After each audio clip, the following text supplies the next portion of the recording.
Здравейте, аз съм Макси. Днес ще ви покажа как се рисува къща. Трябва ви един молив, обикновен молив и лист. Рисувате една черта, още една черта, но може и с линия, но аз сега нямам. И свързвате, правите едно кръгче. Така. Така.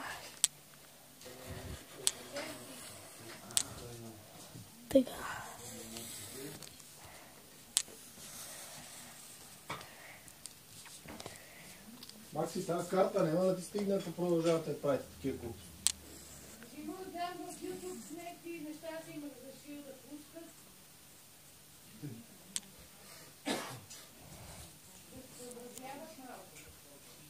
Пуска какво иска, утре като му блокира телефоната. Ще вика, ой, това е.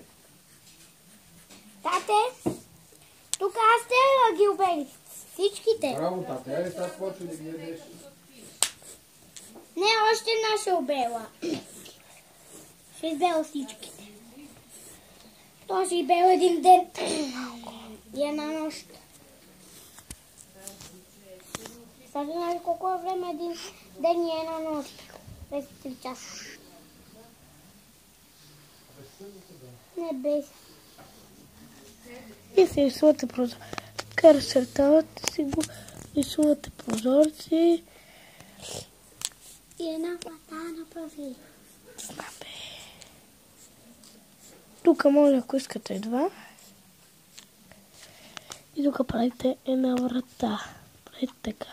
Тук правите така. Така. Тук правите така.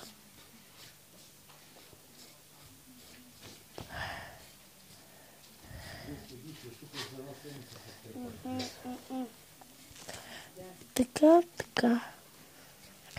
Дръжка.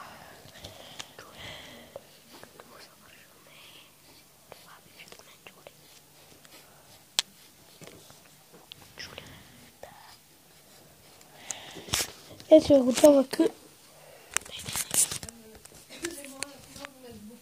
е готова къща и това беше от мен. Чао!